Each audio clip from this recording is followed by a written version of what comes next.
जय श्री राम दोस्तों, स्वागत है आपका अपने चैनल स्टूडेंट पॉइंट वीडी में। तो आई होप आप सभी लोग अच्छे होंगे।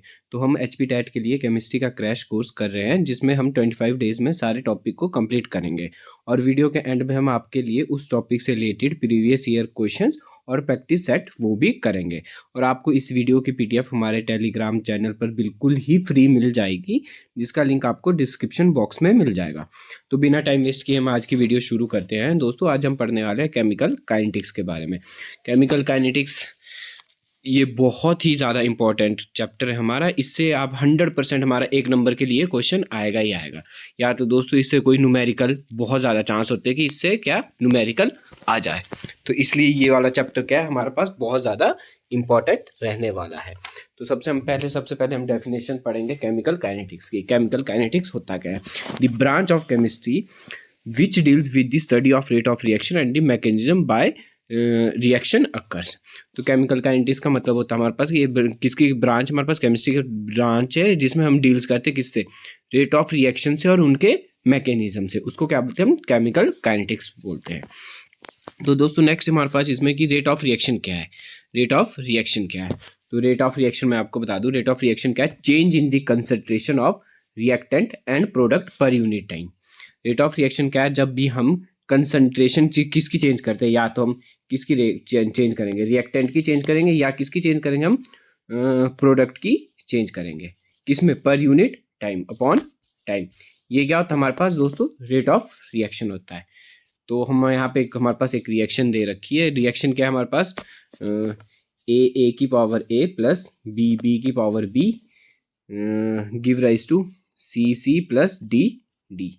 जो मैंने छोटे अक्षरों में लिखे यहाँ पे ए बी सी डी, ये क्या है हमारे पास? स्टोइचोमेट्रिक कोफिशिएंट होते हैं। मतलब इनकी वैल्यू क्या होती है? 1 2 3 4 हो सकती है।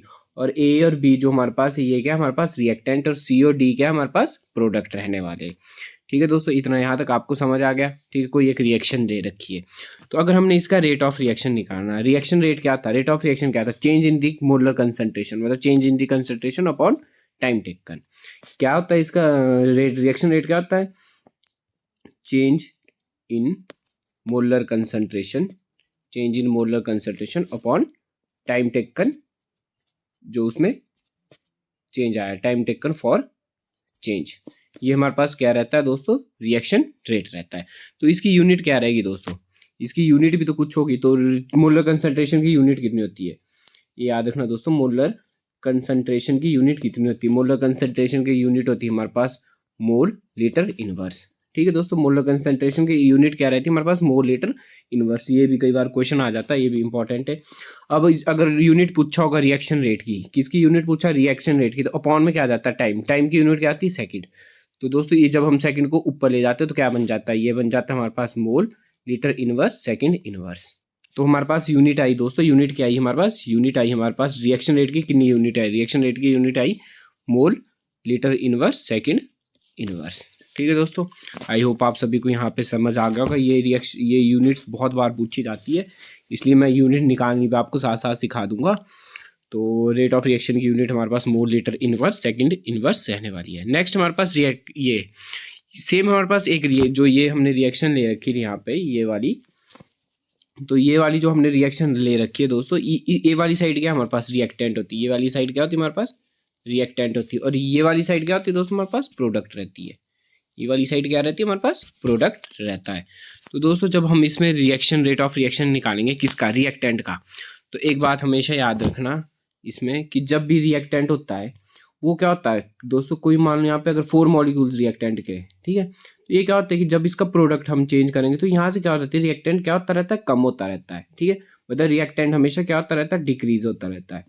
रिएक्टेंट क्या होता रहता है? डिक्रीज होता रहता है। और प्रोडक्ट क्या होता रहता है? हमेशा इंक्रीज होता है। कोई भी रिएक्शन होता है तो उसमें क्या होता है? रिएक्टेंट हमेशा क्या रहता है? डिक्रीज होता है। और प्रोडक्ट क्या होता है? इंक्रीज, बढ़ता रहता है। ठीक है दोस्तों, तो हमारे पास रेट ऑफ रिएक्शन रिएक्टेंट की निकालनी। तो रिएक्टेंट क्या थे हमारे पास? ये हमारे पास क्या था? रिएक्टेंट था। इसका हम रेट ऑफ रिएक्शन कैसे निकालेंगे? तो रिएक्टेंट कौन सा? पहले मान लो ए वाले का रिएक्टेंट निकालना, तो ए वाले का क्या रिएक्शन होगा?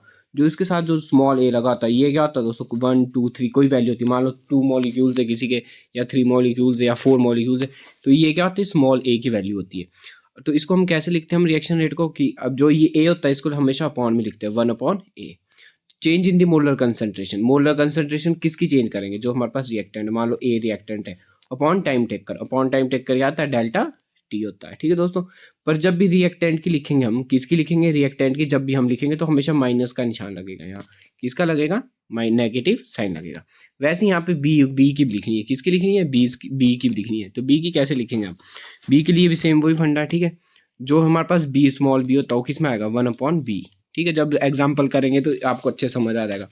और चेंज इन कंसंट्रेशन किसकी होती है, जो हमारे पास ये बड़ा बी है या कोई हमारे पास H2O मान लो, तो change in H2O molecules upon time taken, upon क्या होता है हमेशा डेल्टा टी, टाइम टेकन। और रिएक्टेंट के साथ हमेशा क्या लगता है, माइनस लगता है। इसलिए याद रखना हमेशा कि रिएक्टेंट जब भी होगा उसके पीछे हमेशा क्या लगाएंगे, हम नेगेटिव साइन लगाएंगे, क्योंकि रिएक्टेंट कभी भी नेगेटिव नहीं होता, इसलिए ये नेगेटिव साइन लगाते हैं हम, ताकि नेगेटिव क्या बन जाए, पॉजिटिव बन जाए, ठीक है दोस्तों। नेक्स्ट वैसे ही अगर हम प्रोडक्ट की निकालेंगे, किसकी, प्रोडक्ट की निकालेंगे, तो इसमें भी सेम वैसे ही होगा। तो प्रोडक्ट की जब हम निकालेंगे तो प्रोडक्ट में क्या था हमारे पास, क्या कहते हैं प्रोडक्ट के, सी प्लस डी था, ठीक है दोस्तों। तो 1 जो हमारे पास स्मॉल सी होता है ये, ठीक है, upon change in concentration of बड़ा सी अपॉन डेल्टा टी। पर इसके साथ हमेशा नेगेटिव साइन नहीं लगेगा, क्योंकि ये क्या है, प्रोडक्ट है, और ये क्या होते रहते, इंक्रीज होते, ये क्या होते, इंक्रीज होते रहते। वैसे ही हम डी की निकालनी हो तो 1/d small D change in concentration of D upon delta T, ठीक है दोस्तों। ये हमारे पास रिएक्शन रेट निकालने का फॉर्मूला था। अभी हम एग्जांपल करेंगे इसका, आपको बहुत अच्छे से समझ आ जाएगा कैसे हम रिएक्शन रेट निकालते हैं। तो इसका एग्जांपल हमारे पास है दोस्तों, देखो हमने कोई एक रिएक्शन ली है, रिएक्शन क्या ली हमने, N2 + 3H2 give rise to 2 molecules of NH3। क्या ये हमारे को, हमने एक रिएक्शन ले रखी है। तो पहले हम रिएक्शन रेट निकालेंगे, पहले हम क्या निकालेंगे, रिएक्शन रेट निकालेंगे। रिएक्शन रेट किसका निकालेंगे, रिएक्टेंट का, ठीक है दोस्तों। रिएक्शन रेट किसका निकालेंगे हम, पहले रिएक्टेंट का निकालेंगे। तो रिएक्शन रेट कैसे निकालते हैं हम, रेट ऑफ रिएक्शन कैसे निकालते हैं, इसका 1 मॉलिक्यूल्स है, N2 के कितने 1 मॉलिक्यूल्स है, तो क्या लिखेंगे हम, क्या आएगा, माइनस, नेगेटिव साइन आता है, रिएक्टेंट के साथ हमेशा क्या आता है, नेगेटिव साइन आता है, concentration of N2 upon delta T. ये किसका आया, N2 का आ गया। अब हमने H2 को निकालना है, तो इसके साथ दोस्तों स्मॉल जो हमने बी लिखा था उसको क्या लिखते हैं हम, अपॉन में लिखते हैं, तो मतलब 1 क्या आ जाएगा, 3 आ जाएगा, ठीक है। रिएक्टेंट के साथ क्या लगता है, हमेशा नेगेटिव लगता है। चेंज इन कंसंट्रेशन ऑफ किसकी, H2 की, change in concentration of H2 की विद रिस्पेक्ट टू टाइम, तो डेल्टा टी आएगा, ठीक है। वैसे हमने अगर प्रोडक्ट का निकालना तो ये जो स्टोइचियोमेट्रिक कोएफिशिएंट होता लगे, जैसे 2 मॉलिक्यूल्स ऑफ क्या है NH3, तो इसको क्या लिखते हैं, अपॉन में लिखते हैं 1/2 change in the concentration of किसकी, NH3 अपॉन डेल्टा टी। इसके साथ नेगेटिव साइन नहीं आता, क्योंकि ये क्या है, प्रोडक्ट है हमारे पास, इसके साथ हमेशा क्या है, नेगेटिव साइन नहीं आता। तो ये निकल गया हमारे पास रेट ऑफ रिएक्शन किसका, रिएक्टेंट वाला का, दोनों का निकाला हमने, N2 का निकाला, 3H2 को हमने निकाला, तो H2 -1/3 आ गया, delta H2 upon delta T. Delta क्या होता है, चेंज होता है, ठीक है दोस्तों। और इस साइड हमने किसका निकाला, प्रोडक्ट का निकाला। प्रोडक्ट में हमेशा नेगेटिव साइन लगता, तो क्या होगा इसका, 1/2 होगा, तो delta NH3 upon delta T, ठीक है दोस्तों। आई होप आपको यहाँ तक समझ आ गया होगा। बढ़ते हैं हम नेक्स्ट टॉपिक की तरफ। नेक्स्ट हमारे पास रेट लॉ। रेट लॉ क्या होता है, हमारे पास मान लो कोई इक्वेशन दे रखी है, एग्जांपल के साथ मैंने आपको समझा रखा है। ये फिर से सेम इक्वेशन दे रखी है, A/A plus B/B give rise to small c upon बड़ा C plus small d upon बड़ा d। ये हमारे पास क्या दे रखी है, कोई एक इक्वेशन दे रखी है। तो रेट लॉ हमेशा डिपेंड करता है हमारे पास किस पास, कंसंट्रेशन ऑफ रिएक्टेंट के पास। किसके पास डिपेंड करता है हमारे पास, कंसंट्रेशन ऑफ रिएक्टेंट के पास। तो रिएक्टेंट क्या है इसमें दोस्तों, ये हमारे पास क्या है, रिएक्टेंट है। तो ये रेट लॉ किस पे डिपेंड करेगा, हमेशा रिएक्टेंट पे डिपेंड करेगा। तो इसको हम कई बार ऐसे लिखते हैं कि rate is directly proportional to किस पे डिपेंड करता है, concentration of react A upon concentration of B, इस पे हमेशा डिपेंड करता है। साथ में दोस्तों यहाँ पे एक वैल्यू होती है लिखी एक्स और वाई।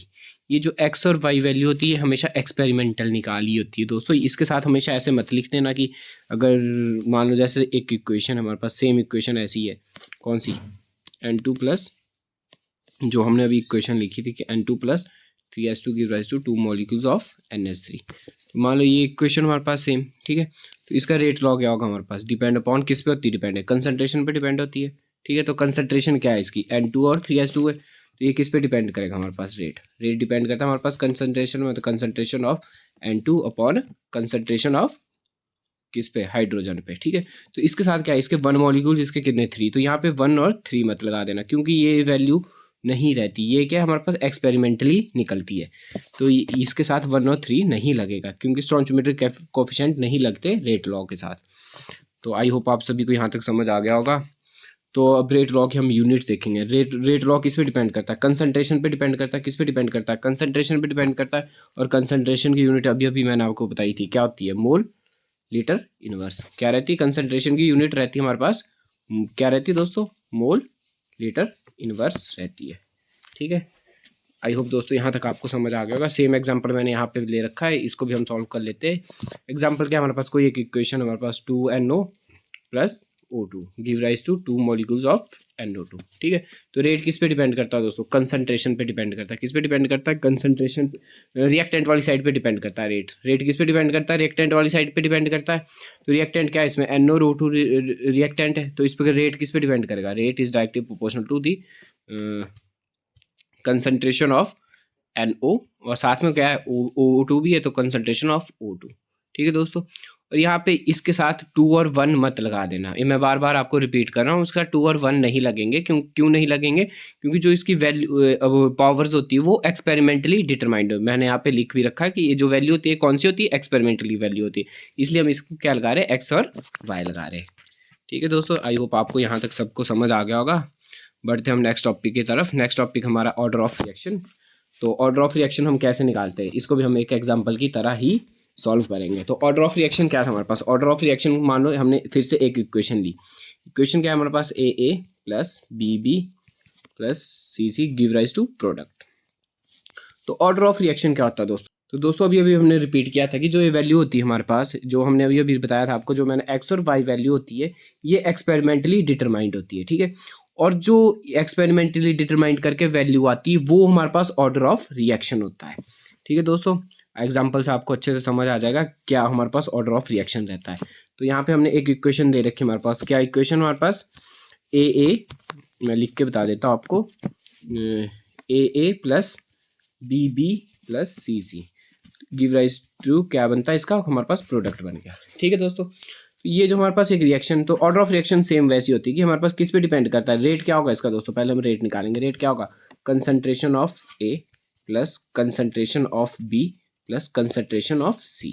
रेट क्या होगा, जो रेट किस पे डिपेंड करता है, रिएक्शन हमारे पास रिएक्टेंट पे डिपेंड करता है। रिएक्टेंट क्या थी हमारे पास, A B C 3 रिएक्टेंट थे, तो रेट क्या आ गया हमारे पास दोस्तों, रेट आ गया हमारे पास, rate is directly proportional of the concentration of A, concentration of B and concentration of C, ठीक है दोस्तों। ये हमारे पास क्या आ गया, रेट आ गया। तो ये जो रेट आया हमारे पास, तो इस पे एक वैल्यू होती है, यहाँ पे मैंने XYZ लिखा, तो मान लो मैंने इस पे क्या लिख दिया, PQR लिख दिया।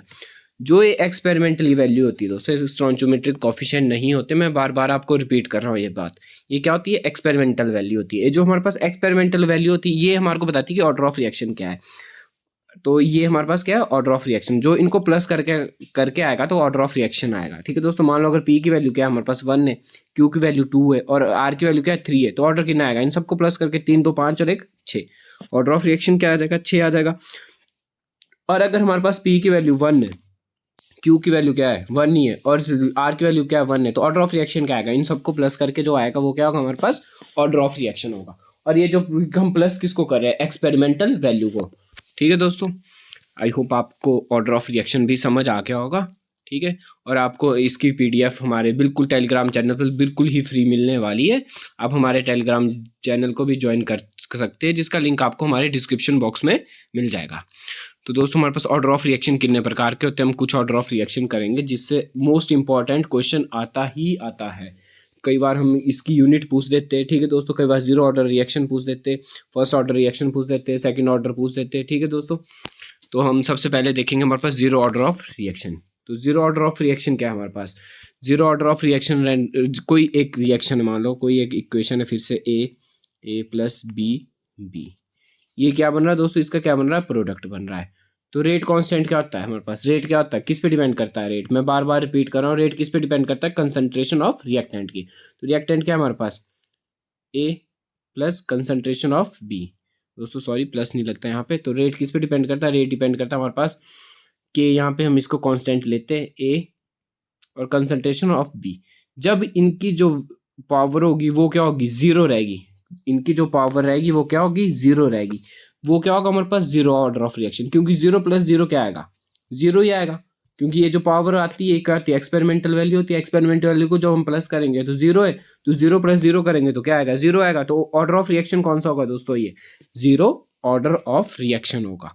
ठीक है दोस्तों, अगर हमारे को इसकी वैल्यू निकालनी होगी, वैल्यू क्या होती है, रेट क्या होता है हमारे पास, रेट डिपेंड करता है हमारे पास के कंसंट्रेशन ऑफ ए और कंसंट्रेशन ऑफ बी के बराबर। तो के की वैल्यू निकालनी होगी तो के क्या रहेगा, के यहाँ रहेगा। ठीक है, तो रेट अपॉन क्या आ जाएगा, कंसंट्रेशन ऑफ ए और कंसंट्रेशन ऑफ बी आ जाएगा। ठीक है दोस्तों, आई होप यहाँ तक आपको समझ आ गया होगा। के की वैल्यू क्या आ जाएगी, रेट अपॉन ए बी, और ए और बी इनकी वैल्यू क्या है हमारे पास, जीरो जीरो है, जीरो जीरो। तो के किसके बराबर आ जाएगा, रेट के बराबर। के किसके बराबर आ जाएगा हमारे पास, रेट के बराबर आ जाएगा दोस्तों। के किसके बराबर आ जाएगा हमारे पास, रेट के वैल्यू बराबर आ जाएगा, क्योंकि ए वैल्यू क्या है, जीरो। के की वैल्यू क्या आ गई हमारे पास दोस्तों, के की वैल्यू आ गई हमारे पास किसके बराबर आ गया, के हमारे पास रेट के बराबर आ गया, क्योंकि ए और बी की वैल्यू क्या थी, जीरो।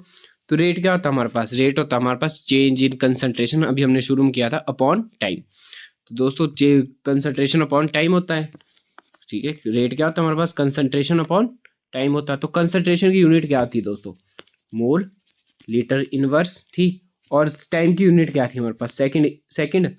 तो इसकी यूनिट क्या आ जाएगी हमारे पास, यूनिट आ जाएगी, जब सेकंड ऊपर जाएगा तो क्या बन जाएगा, मोल लीटर इनवर्स सेकंड इनवर्स। तो दोस्तों ये हमेशा बार बार पूछते हैं, मैं आपको बार बार रिपीट कर रहा हूँ, बहुत ही ज़्यादा इंपॉर्टेंट क्वेश्चन है ये, कि जीरो ऑर्डर ऑफ रिएक्शन की यूनिट क्या रहती है। जीरो ऑर्डर ऑफ रिएक्शन की यूनिट रहती है हमारे पास क्या, मोल लीटर इनवर्स सेकंड इनवर्स।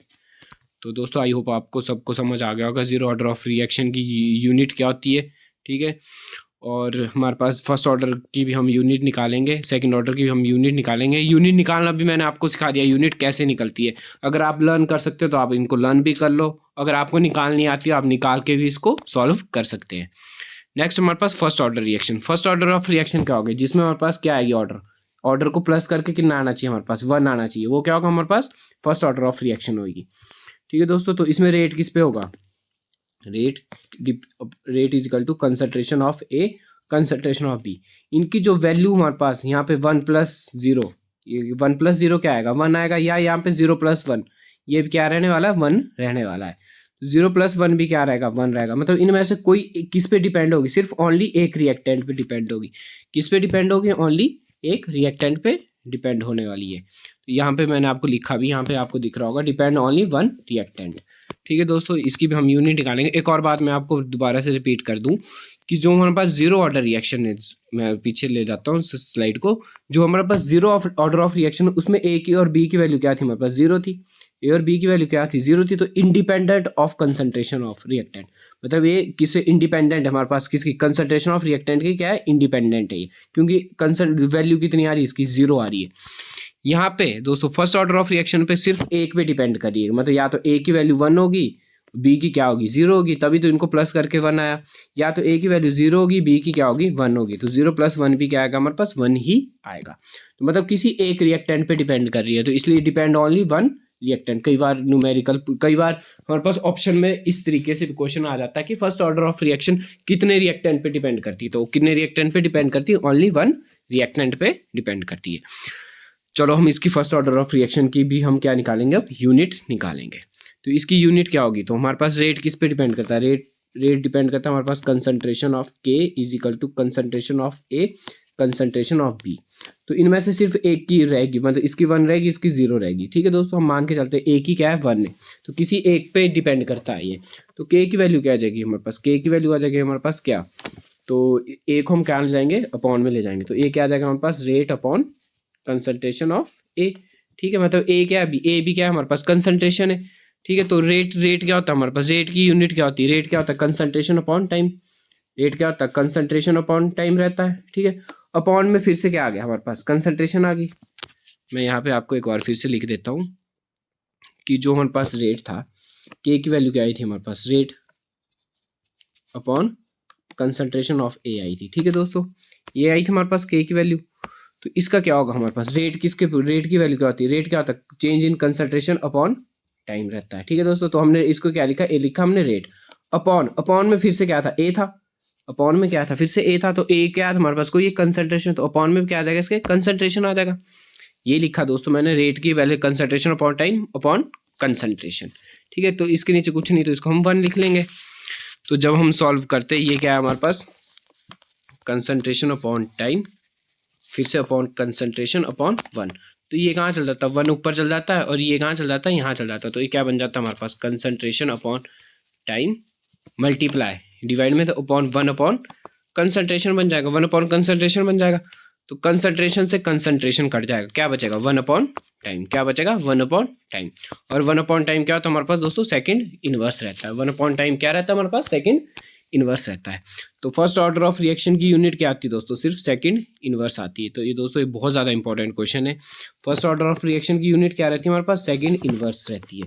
तो अगर आप लर्न कर सकते हैं तो लर्न भी कर लो, और अगर आप निकालना चाहते हो तो निकालनी भी मैंने आपको बता दी। तो दोस्तों आई होप आप सभी को ये फर्स्ट ऑर्डर ऑफ रिएक्शन की यूनिट निकालनी आ गई होगी। तो अगर आपको हमारी वीडियो अच्छी लग रही है तो दोस्तों हमारे इस चैनल को सब्सक्राइब जरूर करें और लाइक ज़रूर करें।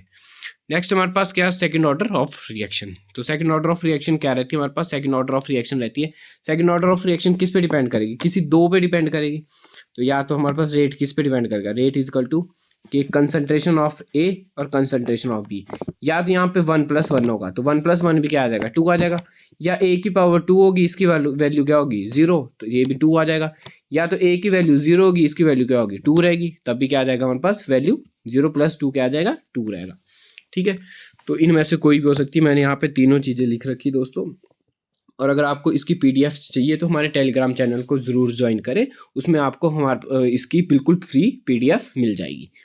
तो सेकंड ऑर्डर ऑफ रिएक्शन क्या होगा दोस्तों, फिर से सेम हम वैसी यूनिट निकालेंगे इसकी। तो यूनिट क्या होती है, के अपॉन, अब मैं डायरेक्ट लिख लूँगा, रेट अपॉन, तो किस पे डिपेंड करेगा, 2 पे डिपेंड करेगा, ए अपॉन बी। मान लो इसकी क्या है, 1 है, 1 + 1 है।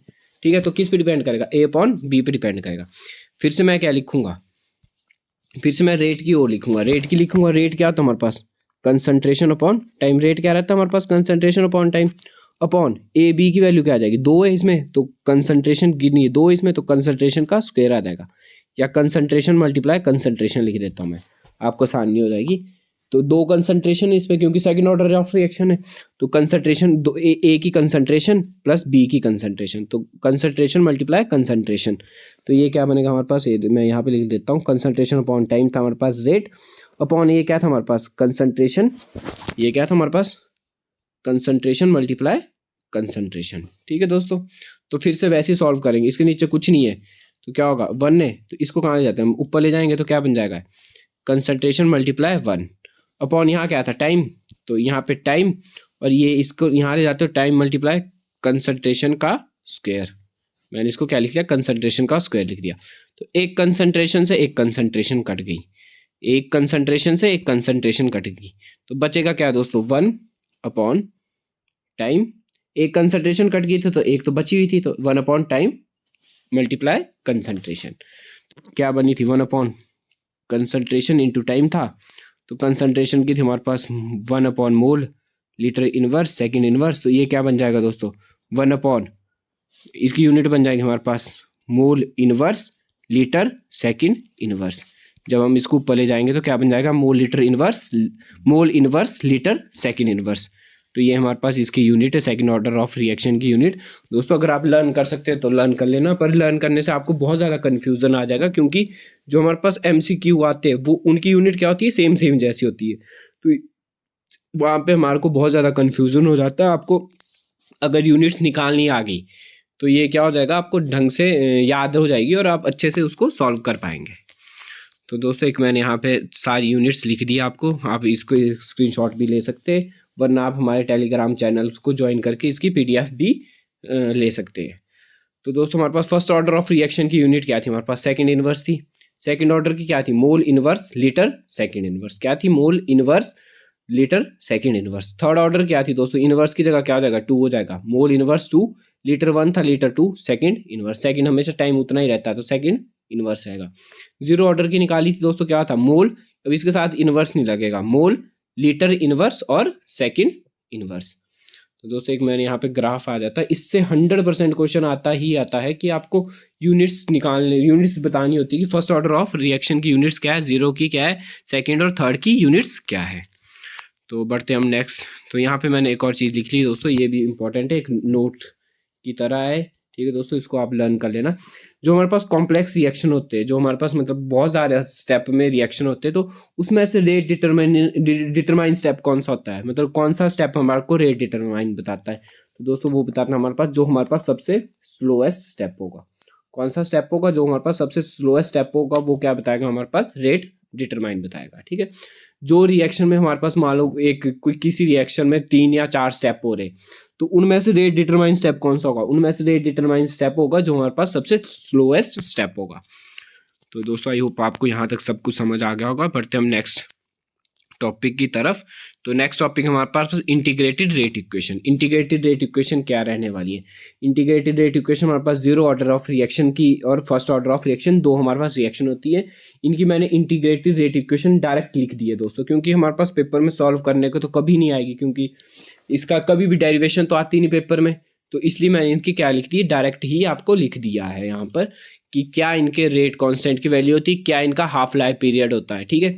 तो 0 ऑर्डर ऑफ रिएक्शन के लिए के की वैल्यू क्या होती है, रेट कांस्टेंट की वैल्यू क्या होती है, R naught minus R upon T. तो दोस्तों इसको आप लर्न ही कर लेना, क्योंकि डेरिवेशन मैंने आपको यहाँ पे कराई नहीं है, डेरिवेशन की ज़रूरत नहीं है, आपको रिजल्ट याद होने चाहिए।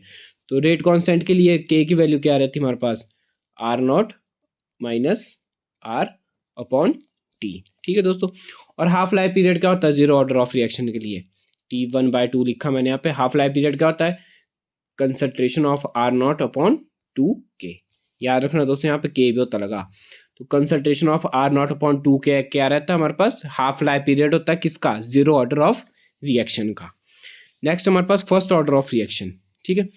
फर्स्ट ऑर्डर ऑफ रिएक्शन के लिए K की वैल्यू क्या रहती है, फर्स्ट ऑर्डर ऑफ रिएक्शन के लिए K की वैल्यू रहती है हमारे पास 2.303 upon T log R naught upon R, ठीक है।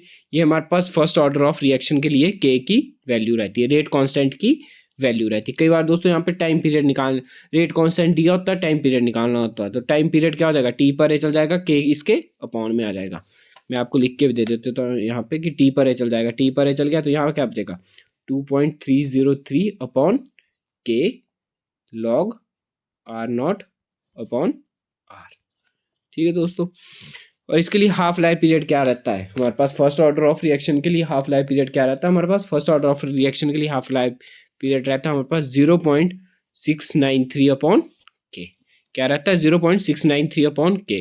कई बार हाफ लाइफ पीरियड दे रखा होता है, तो यहाँ पे क्या होता है के परे चले जाता है। कई बार क्या होता दिया दोस्तों, हाफ लाइफ पीरियड दिया होता है तो के परे चल जाएगा, तो क्या बनेगा के is equal to 0.693 upon T1/2। तो दोस्तों आई होप आपको यहाँ तक सब कुछ समझ आ गया होगा। और रेट कांस्टेंट किस पे डिपेंड करता है, ये भी बहुत ज़्यादा इंपॉर्टेंट क्वेश्चन, ये भी पूछा गया था। रेट कांस्टेंट किस पे डिपेंड करता है, ये डिपेंड करता है हमारे टेम्परेचर पे। किस पे डिपेंड करता है, हमारे पास टेम्परेचर पे डिपेंड करता है। तो अभी हम इसके न्यूमेरिकल करेंगे, न्यूमेरिकल से आपको अच्छे से ये समझ आ जाएगा कि कैसे हम रेट कांस्टेंट निकालते हैं, या फर्स्ट ऑर्डर ऑफ रिएक्शन के लिए हाफ लाइफ पीरियड कैसे हम इसको सॉल्व करते हैं। तो दोस्तों अरहनीस इक्वेशन मैं आपको बता देता हूँ। अरहनीस इक्वेशन क्या होती है, अरहनीस इक्वेशन होती है K is equal to A E minus E A upon R T. A दोस्तों पावर में रहता है, E A upon R T. एक और बात याद रखना, कई बार ऑप्शन में आती है, ऑप्शंस में क्या होता है यहाँ पे माइनस नहीं लगाया होता है, तो ये भी माइनस भी यहाँ पे बहुत ज़्यादा ज़रूरी है, आप इसको गलत मत कर देना। तो के की वैल्यू क्या आ जाएगी हमारे पास, ए माइनस बड़ा ई क्या है इसमें एक्टिवेशन एनर्जी है, ई ए क्या है इसमें activation energy, E A upon R T. जब हम इसको इंटीग्रेटेड फॉर्म में लिखते हैं इसी अरहनीस इक्वेशन को, तो उसकी वैल्यू क्या होती है हमारे पास, log K2 upon K1 which is equal to E A upon 2.303 R T2 minus T1 upon T1 into T2। ठीक है दोस्तों, अगर आपको यहाँ पे नहीं दिख रही तो यहाँ पे मैंने लिख रखी है, आप यहाँ पे इसको अपने नोट्स में लिख सकते हैं। और नोट्स हमेशा साथ साथ बनाया करो ताकि आपको कॉन्सेप्ट अच्छे से क्लियर हो जाए। तो बढ़ते हम नेक्स्ट उसकी तरफ। नेक्स्ट क्या हमारे पास, the role of catalyst is to change. Catalyst का क्या रोल होता है। कैटलिस्ट हमारे पास क्या करता है, एक्टिवेशन एनर्जी को चेंज करता है। कैटलिस्ट का क्या रोल होता है हमारे पास, एक्टिवेशन एनर्जी को क्या करता है, चेंज करता है। नेक्स्ट क्वेश्चन हमारे पास the order of reaction. Order of reaction हमने जीरो ऑर्डर ऑफ रिएक्शन की, जीरो भी की दोस्तों, फर्स्ट भी की, सेकंड भी की, ठीक है दोस्तों। तो इसमें क्या हमारे पास zero of order of reaction कभी भी हमारे पास फ्रैक्शनल हो सकता है या नहीं हो सकता। तो ये दोस्तों याद रखना, ये क्वेश्चन आया था। जीरो ऑर्डर ऑफ रिएक्शन क्या हमेशा फ्रैक्शनल भी हो सकता है। ऑर्डर ऑफ रिएक्शन क्या फ्रैक्शनल भी हो सकता है, ठीक है।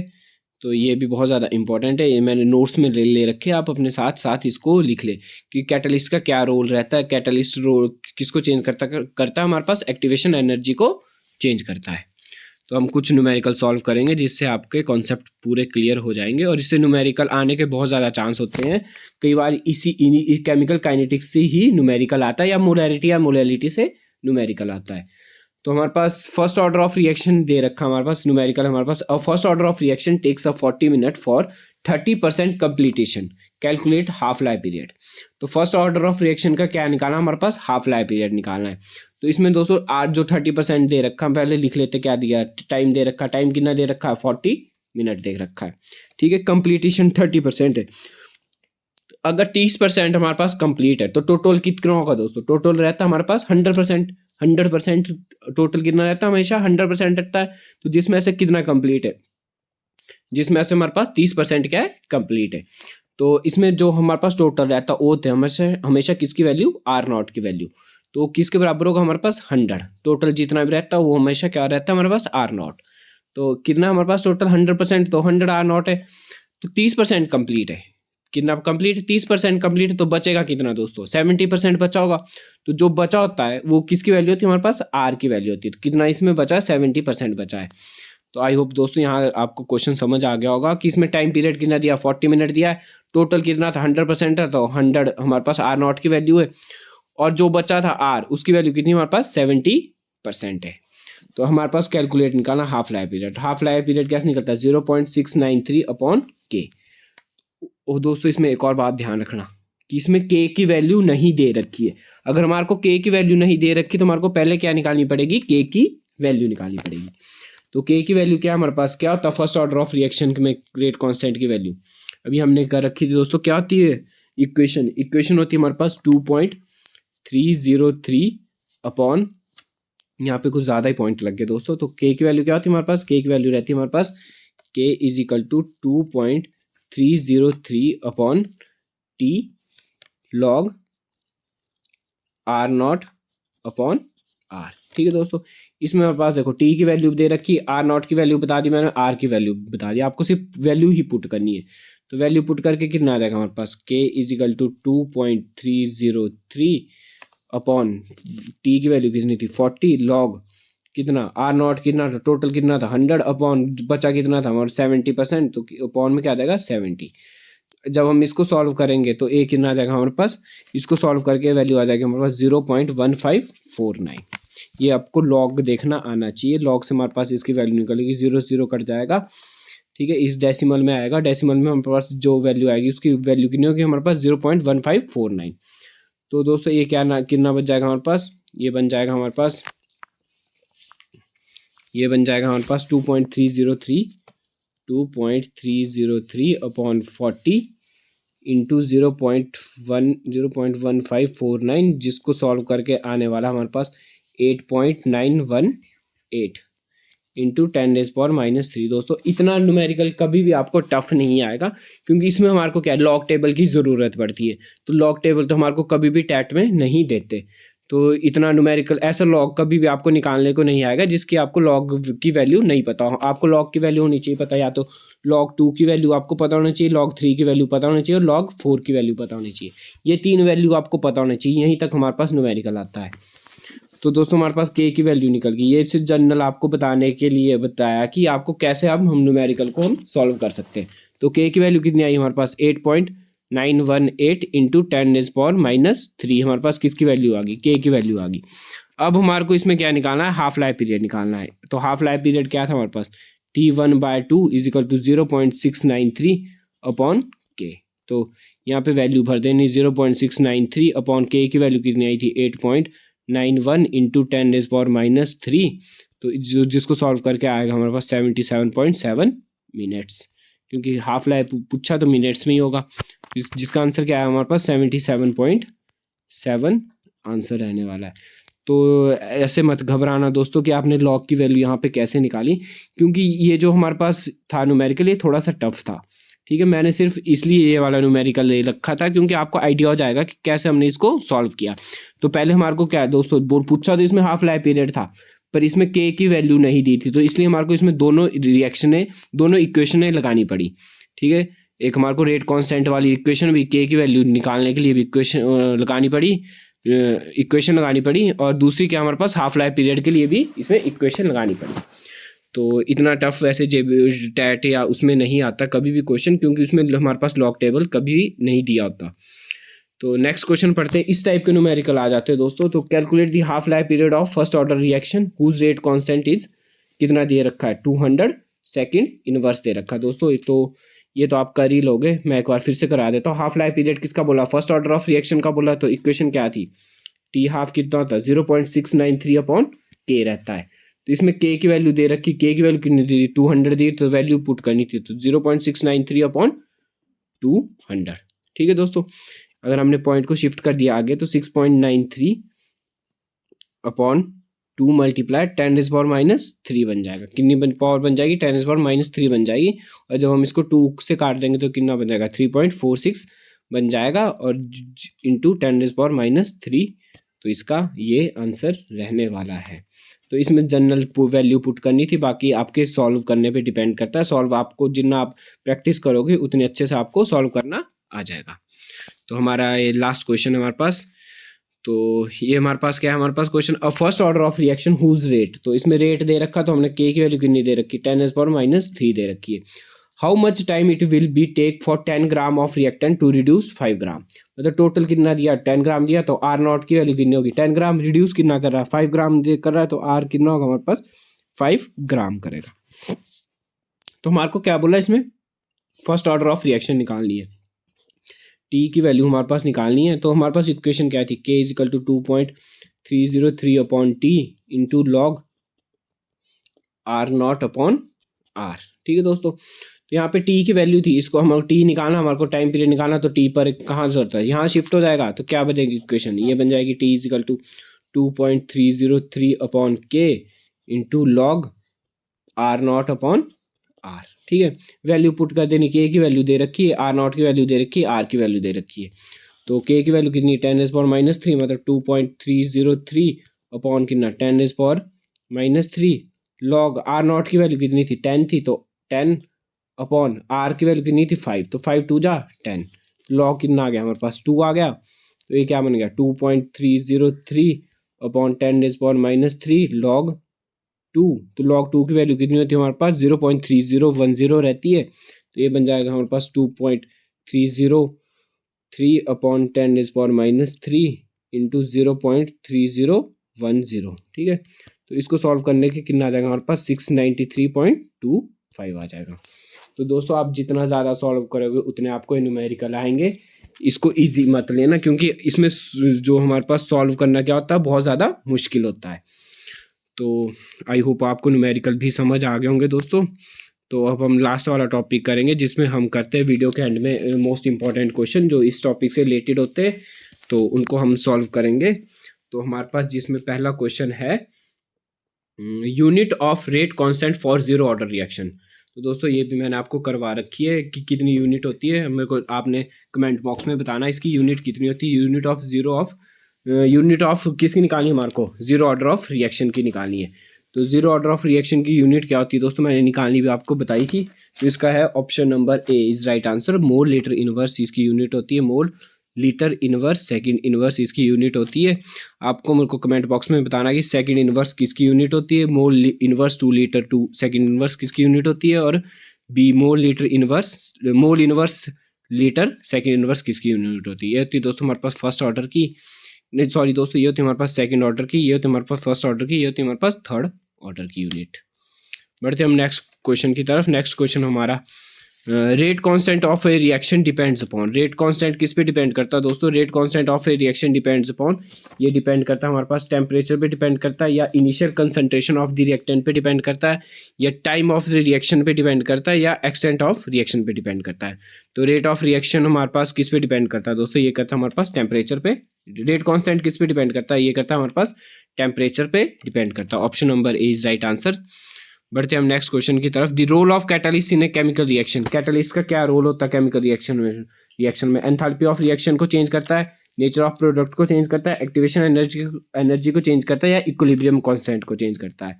तो ये दोस्तों ये चेंज करता है हमारे पास एक्टिवेशन एनर्जी को। अभी अभी मैंने ये क्वेश्चन करवाया था आपको। नेक्स्ट क्वेश्चन की तरफ पढ़ते हैं हम। The unit of first order of reaction, first order की यूनिट क्या होती है दोस्तों? फर्स्ट ऑर्डर की यूनिट होता है हमारे पास सेकंड इनवर्स। सेकंड इनवर्स का मतलब है टाइम इनवर्स। तो ऑप्शन नंबर सी इसका राइट आंसर होना था। बढ़ते हम नेक्स्ट क्वेश्चन की तरफ। नेक्स्ट क्वेश्चन हमारे पास, which of the following graph to a first order of reaction, इनमें से हमारे पास कौन सा graph first order of reaction के लिए करता है? तो फर्स्ट ऑर्डर ऑफ रिएक्शन क्या होती है दोस्तों? किस पे डिपेंड करती है? रेट और सिंपल एक कंसंट्रेशन पे डिपेंड करती है। तो यहाँ पे देख रहे होंगे दोस्तों, यहाँ पे ए भी ग्राफ सीधी लाइन है, ये भी यहाँ पे सीधी, ये भी सीधी है। तो यहाँ पे दोस्तों देखना क्या था? यहाँ पे ये देखना था कंसंट्रेशन, यहाँ पे क्या है? 1 अपॉन कंसंट्रेशन। यहाँ पे क्या है दोस्तों? कंसंट्रेशन का स्क्वायर है। तो फर्स्ट ऑर्डर ऑफ रिएक्शन किस पे डिपेंड करती है? सिर्फ एक कंसंट्रेशन पे डिपेंड करती है। तो ऑप्शन नंबर ए इसका राइट आंसर होना था। ठीक है दोस्तों, तो इससे मत घबराना, कई बार न्यूमेरिकल कैसा भी आ जाता है, ठीक है, या कई बार क्वेश्चन कैसा भी आ जाता है, उसमें कन्फ्यूजन मत होना। यहाँ पे ध्यान से देखते हैं आप, कंसंट्रेशन यहाँ 1/कंसंट्रेशन है, यहाँ पे क्या था? कंसंट्रेशन का स्क्वायर था। बढ़ते हम नेक्स्ट क्वेश्चन की तरफ। ये दोस्तों क्वेश्चन भी रिपीट हो गया है, तो इसका आंसर आप कमेंट बॉक्स में जरूर देना। Rate constant depends upon, rate constant किस पे डिपेंड्स करता है दोस्तों? ये अभी भी क्वेश्चन रिपीट हुआ है, तो इसका आंसर आप कमेंट बॉक्स में देना। तो आई होप आप सभी को यह वीडियो यूजफुल रही होगी। तो ऐसे ही हमारे इस चैनल से जुड़े रहे। Thanks for watching this video.